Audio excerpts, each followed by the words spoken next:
Hi అండి. ఈరోజు మన కారుమూరి వెంకటరెడ్డి, మన YCP official spokesperson Karumuri Venkatareddy గారు కేసుల గురించి ఎలా ప్రజలను రెచ్చగొడుతున్నారో చూద్దాం. ఒకటి కేసులతో నియంత్రించాలని అనుకుంటే మా బ్లడ్ అలవాటు అయిపోయింది దానికి. మళ్ళీ చెప్తా ఉన్నా, మా బ్లడ్ దానికి సిద్ధపడింది. సో కేసుల గురించి అసలు ఆలోచనే లేదు. అంతకుముందు అధికారంలో పోగానే మొట్టమొదటి వారం 10 రోజులు తలుపు కొడితే ఎవరు వచ్చారో ఏంటో అనేటటువంటి ఉంది. ఇప్పుడు ధైర్యంగా అవసరం లేదు, తీయండి, వస్తే వెళ్దాం, బ్యాగ్ సర్దుకొని రెడీగా పెట్టుకుంటున్నాం. ఈయన మీద ఉన్న 2 కేసులు. ఈయనంట ఆ 2 కేసులకే బ్యాగ్ పెట్టుకోనంట రెడీ కూర్చున్నాడంట. వెళ్తానికి ఆడికైనా వెళ్తానికి సిద్ధం అంట ఆయన.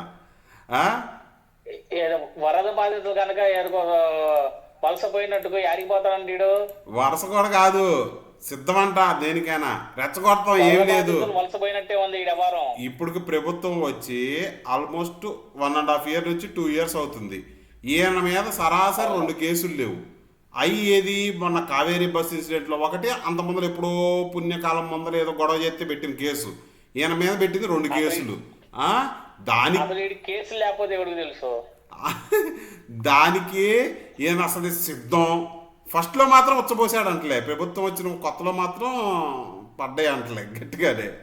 ఈయన వచ్చిపోయటం ఏంది, వీడు నిన్న కాక మొన్న వచ్చినాడు. అయితే జోగి రమేష్ మన అరెస్ట్ చేయడానికి పోతే ఉచ్చబోసుకున్నాడు అని చెప్పి అన్నాడు. 2-3 గంటలు రాలేదు. కాదు, చూసావా మన జోగాన్ని అరెస్ట్ చేసినప్పుడు జైలు దగ్గర చూసావా, పిల్లాని ఇట్లా అంటున్నాడు. మరి మిగతా వాళ్ళేమో భార్యలు కాదు, ఈయన భార్య ఒకటే భార్య. ఎంతమంది బీసీలు చచ్చిపోయారు కల్తీ మద్యం కేసులో. వల్ల కల్తీ మద్యం తయారు సుమారు 30,000 మంది బీసీలు చనిపోయారు. దానికి ఏం సమాధానం చెప్పరు. ఈయన ఒక్కడే బీసీ నాయకుడు, ఈయనకి ఒక్కడికే భార్య భర్తల అనుబంధం ఉంది. అదే ఎంతమంది అనాథులయ్యారు పిల్లలు కల్తీ మద్యం తాగి. దానికి సమాధానం ఉండదు వైసీపీ పార్టీ దగ్గర. ఇక కారుమూరులో అంటాడు, కుక్కను తీసుకొచ్చి కూర్చోబెట్టి మాట్లాడేస్తాడు. ఒక 2 సంవత్సరాలు అయిపోయింది ప్రభుత్వం కూడా 2. ఫస్ట్లో మాత్రం ఉచ్చబోసాం. ఫస్ట్లో మాత్రం లొకేషన్ చూసి ఉచ్చబోసాడంట. తర్వాత అలవాటు అయిపోయిందంట ఉచ్చబోయటం. అసలు ఈడాడున్నాడు. ప్రభుత్వం వచ్చిన సంవత్సరం దాకా కూడా బయట రావుతాడు. నిన్న మండలం నుంచి బయటకి నిన్న మొన్న మన శ్యామలక్కాయ వచ్చిందని చెప్పి, సర్లే ఇంకా ఆడదే వచ్చింది మనం రాపోవటానికి ఏమన్నా తప్పు అని చెప్పేసి వచ్చినట్టున్నాడు ఉరుక్కుంటా బయటికి. మళ్ళీ మనకు అటెండెన్స్ ఆడవాళ్ళని వదిలిపెట్టాలి చంద్రబాబు నాయుడు గారు. జాలు తెలిసి గవర్నమెంట్ ఈ ప్రభుత్వం మహిళలకు పెద్దపీట వేస్తా ఉండేది, గౌరవిస్తా ఉండేది అని చెప్పి ఆమెతో పాటు వస్తే నాకు కూడా గౌరవం దక్కిద్దామని చెప్పి వీడు వచ్చాడు. లేకపోతే ఎమ్మెల్యే టికెట్ రాదుగా. రేపటి వీడు అసలు వచ్చేవాడు కూడా కాదు. లేకపోతే ఎమ్మెల్యే టికెట్ రాదుగా మాకు. మళ్ళీ ఎమ్మెల్యే ఏంది, ఆఫ్ఘనిస్తాన్ దేశానికి అధ్యక్షుని చేస్తామని చెప్పండి. ఏమన్నా ఇది డైరెక్ట్ గా అధ్యక్షుడే చేస్తారు మరి మా వాడిని. ఆఫ్ఘన్ దేశానికి అధ్యక్షుడే. మరి జగనన్న ఏమవ్వాలా?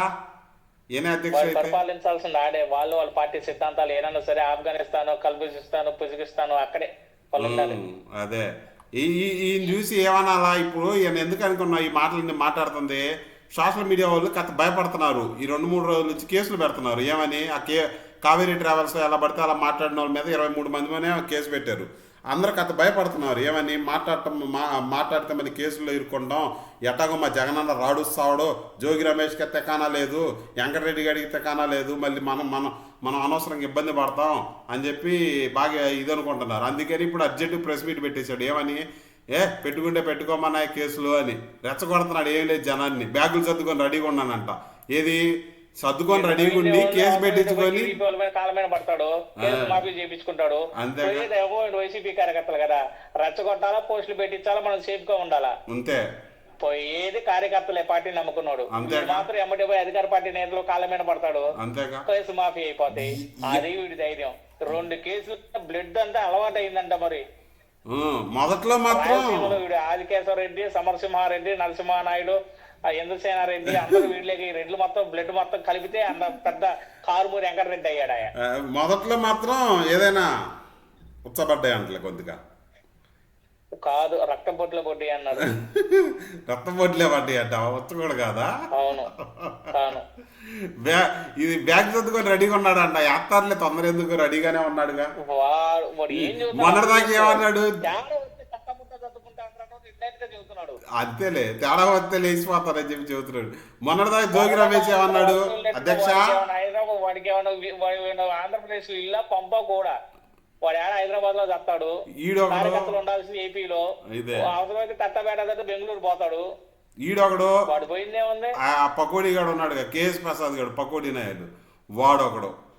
చౌట్లా వీళ్ళెవరు ఏపీలో ఉండరు. హరే వీళ్ళు ఏ కాడికి తెలంగాణలోనే బెంగళూరులో కూర్చొని రాజకీయం చేస్తా ఉంటారు. అమాయకమైన వైసీపీ కార్యకర్తలు రెచ్చగొడతా ఉంటారు. వీళ్ళ మాటలు వాళ్ళు రెచ్చిపోతారు, కేసులు పెట్టించుకుంటారు, ముడ్లు పగలు కొట్టించుకుంటారు. వాళ్ళు పోయిందేమో లేదు, ఆ సోషల్ మీడియా స్లోగా ఉందనుకో మళ్ళీ ఇలాంటివి వచ్చి రెచ్చగొట్టే వ్యాఖ్యలు చేస్తా ఉంటారు. వాళ్ళతో పోయిందేమో లేదు, అవసరమైతే టీడీపీ వాళ్ళపై కాలు మీద పోయి కేసులు మాఫీ చేయించుకుంటా ఉంటారు. ఇది చెప్పట్లా? అదే ఇక మనం ఇప్పుడు కేసుల గురించి మాట్లాడితే ఈయన మేనందో 2, జగన్ మీద నయ్యం 3, 4 అయ్యి కనీసం లెక్కర కేసుతో కలిపి. అంత నేను ఉన్నాడు అంటే హ్యాపా నేను రాజపూర్ కేసులు ఏమైతే ఏం చేసుకోపని చెప్పి అనొచ్చుగా. మరి మన ఎందుకు ఉరుక్కుంటూ వచ్చాడు కావేరీ ట్రావెల్స్ ఇష్యూలో? అబ్బే నోటీస్ ఇవ్వటంతో ఉరుక్కుంటూ వచ్చి పడ్డాడు కదా. బ్యాగ్ లో బట్టలు కూడా తెచ్చుకున్నాడు. అంటే ధైర్యవంతులు అయితే రాకుండానే ఉండాలి కదా. బ్యాగ్ లో బట్టలు కూడా జగన్మోహన్ రెడ్డి గారు తెచ్చుకున్నాడు. జగన్మోహన్ రెడ్డి గారు ఇప్పుడు కోర్టుకు బాగా సుమారు 6 సంవత్సరాలు అవుతుంది. సుమారు 12,000 వాయిదాలు కోరుకున్నారు. ఆ బ్లడ్డేగా నీది కూడా కేసులుగా భయపడతావేంది? రాకుండా ఉండొచ్చుగా. ఏమైంది చూసేవాడు? ఏమాత్రం ధైర్యవంతులు చూసేవాడు? కార్యకర్తలు రెచ్చగొడతాం ఎందుకు? నిన్న విచారణ కోసం వచ్చేటప్పుడు బ్యాగ్ లో బట్టలు కూడా తెచ్చాడు లోపల అంటున్నారు, తెలుసా తెలియదు. ఉచ్చబడ్డాయి బాబుకి. ఏది ఒక కావేరీ కేసులోనే ఉచ్చబడ్డాయి బెల్ట్ షాప్ గురించి మాట్లాడితేనే. డైపర్లు వేసుకొచ్చినాడు. వీడి మాటలు మన గురించి, అసలు వీడి గురించి మనం డిస్కషన్ పెడతాం. ఈ పేరు మారుద్దాం అన్న, డైపర్ రెడ్డి. డైపర్ రెడ్డి వాడికి మనం డైపర్ రెడ్డి. అంతే స్టార్ట్ చేస్తారా మళ్ళీ? ఇంకేం మాట్లాడాడో చూద్దాం. మాట్లాడతాం. దాని తర్వాత మేము అధికారంలోకి వచ్చినాక వీళ్ళు ఏమవుతారు? అధికారంలో 2049లో 2059 లేరు. ఎప్పుడు అధికారం వచ్చేది? అది కాదు, మనదాకా ఎంపీకేరు బొచ్చు, మనదాకా ఎంపీకేర్ అంట బొచ్చు. తిరిగి అధికారంలోకి వస్తామని నీ 5 సంవత్సరాల పరిపాలన చూసినాడు ఎవడైనా తిరిగి నీకు ఓట్లు వేస్తాడరా?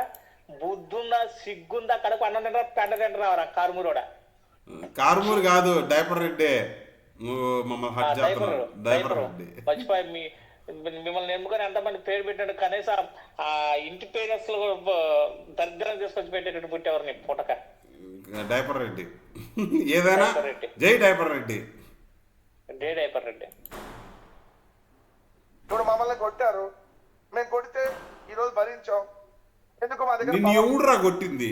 నిన్ను కుక్కర్ కొట్టిద్దారా? కుక్కర్ కొడతారా నిన్ను కొట్టడం కన్నా? ఎవడు కొట్టాడంటే ఇన్ని వచ్చి ఇన్నంటే ఎవడు కొట్టాడు? ఏదైనా ఒక్కసారి చూపెట్టాయి? అసలు నీ గురించి మాట్లాడింది చూపెట్టాయా? ఒక లెవెల్ ఎమ్మెల్యే కానీ ఎవడన్నా నీ గురించి మాట్లాడింది చూపెట్టు. ఈయనంట కొట్టారంట, తీసుకున్నాడంట. జగనన్న వైసీపీ ప్రభుత్వంలో టీడీపీ కార్యకర్తల మీద, జనసేన సైకిల్ మీద వీళ్ళందరూ కొట్టారు చూసారా? అదిరా హింస అంటే. మీకేం తెలుసురా? సుమారు 4,500 సోషల్ మీడియా వాళ్ళ మీద కేసులు పెట్టారా? 30,000 మంది బీసీల మీద కేసులు పెట్టారా? రోజుకి 4 ఎస్సీ ఎస్టీ కేసు, మహిళలు హత్యకు గురయ్యారా, అత్యాచారాలకు గురయ్యారా? అయినా దరిద్రుడా, అది జరిగింది మీ వైసీపీ గవర్నమెంట్ లో, మీ పార్టీ అధికారంలో ఉన్న టైంలో. నిజంగా ఆ టైంలో కనుక నువ్వు టీడీపీ ఈ పార్టీకి నువ్వు కూర్చో కూతురికి ఇప్పుడు చచ్చిపోయాడు. నీ గురించి మాట్లాడుతుంటాను కదా డైపర్ రెడ్డిగా. జై డైపర్ రెడ్డి. ఇది దీని పేరేంది? ఈయన ఏం చేస్తున్నాడో చదువుతా. ఇది క్రియేటివ్ లేదు, బొక్కలేదు. అప్పుడులో మనోళ్ళు మాట్లాడి మొత్తం తెచ్చి ఇప్పుడు మళ్ళీ మనకు అవన్నీ మనం చేస్తున్నాం అనుకోని అవన్నీ చెబుతున్నాడు బయటికి. అది ఇది చేస్తున్న పని. లేకపోతే ఎవడ కొట్టాడు, ఏడ కొట్టారు? అసలు ఒక్క దాడన్నా జరిగిందా మన ప్రభుత్వంలో? ఇది టీడీపీ ప్రభుత్వం. ప్రభుత్వాన్ని ఇండైరెక్ట్ గా కొట్టండి కొట్టండి కొట్టండి కొట్టండి అని చెప్పి పుష్ చేస్తున్నాడు అనమాట. అంతే ఉంది. చూడపోతే కొట్టారు అనుకో, అదిగో మా వాళ్ళు కొట్టారు కొట్టారు కొట్టారు కొట్టారు అంటా ఉంటాడు. చేసే పని అదేనమాట. రచ్చ కొట్టెత్తున్నాడు, అమాయకుల చేత పోస్టింగ్లు పెట్టిస్తున్నాడు.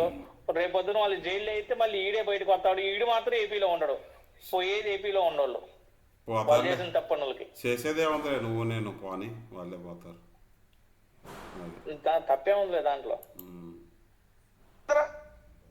మేము అలానే చేతులు కట్టుకొని కూర్చోం కదా. మేము కూర్చుంటాం, ఒకళ్ళు ఇద్దరు, అందరూ కూర్చోరు కదా. ఏం బిగుతావేంది కూర్చోక? అంటే ఏంద్ర వాడు అనేది ఏంటో తెలుసా? కోరే వాళ్ళు కేసులు పెడతారు, చేతులు కట్టుకోవాల్సి కూర్చోవలసిన దగ్గర తప్పరా అని చెప్పి అంటానే ఉంటాడు, మరి కూర్చోడంట. రెండు వాడే అంటాడు, కూర్చొని అంటాడు వాడే అంటాడు, కూర్చుంటాడు అని చెప్పి వాడే అంటాడు. ఎందుకంటే వాడే రోడ్డు కాదు, ఇక్కడ గురించి వాడికి ఏం పరిస్థితుల గురించి తెలియదు. తీరా కూర్చొని హైదరాబాద్ మీడియాలో వాడు మాట్లాడేది మ్యాటర్ ఏంటంటే, ప్రచారం. అసలు మ్యాటర్ ఏంటంటే ఈయన కుక్క కూడా దాకట్లా ఫస్ట్. ఇప్పుడు ఈడు కేఎస్ ప్రసాద్, పాషా, ఈశ్వర్ గాడు వీళ్ళందరూ ఇక్కడ వల్ల, వీడు కాదుగా హైదరాబాద్ వాళ్ళుగా, పేరుకి రెడ్డి రంగంలో రాయలసీమ వాళ్ళు వీళ్ళందరూ. నువ్వు మా పాషా అన్నది ఏమనంటే మాత్రం ఒప్పుకోనా, అరకోటి పాషా అన్నది మాత్రం అసలు. పాషా అన్న వరల్డ్ ఫేమస్ అయిపోయాడు. గూగుల్ డేటా సెంటర్ గౌరవతో బాల్సిన అన్న అంతవరకు తెలియకపోతే ఎట్లా. పాషా అన్న ఫ్యాన్స్ ఇక్కడ, పాషా అన్న ఫ్యాన్స్ ఇక్కడ మేము. మర్చిపోయి మీరు మీ భాష డెవలప్ అయ్యి ఇప్పుడు టై కట్టుకొని వస్తున్నాడు. అది ఈశ్వర్ గారు తీసేసి గోడౌన్ అంటూ మొదలు పెట్టాడు. అప్పటి నుంచి ఆయనకి ఇమేజ్ రేంజ్ పెరిగిపోయింది అనమాట. ఇప్పుడు టై కట్టిస్తున్నారు. ఈశ్వర్ బాబు తీసేసిన టైలే అది. అవును, 2-3 ఉన్నాయి. ఈయన గురించి మాట్లాడతాం కూడా వేస్ట్ అన్నా. ఈ డిబేట్ కంటిన్యూ చేసి వీడి గురించి మాట్లాడతాం కూడా వేస్ట్. వీడికి ఏం మాట్లాడుతున్నాడో వీడికి అర్థం కావట్లేదు. ఇది రేత్రి పెట్టినట్టున్నారు అన్న ప్రెస్ మీట్. 90 క్వార్టర్ వేసిన తర్వాత అసలు కాపు వచ్చినట్టుంది మనోడికి. ప్రెస్ మీట్ పెట్టినట్టున్నాడు. కల్తీ మద్యం దాగి 5 సంవత్సరాలు అలవాటు అయ్యారు. ఇప్పుడు కూడా ఆ మద్యం దాకపోతే ఇప్పుడు ఒరిజినల్ సరుకు వస్తుంది.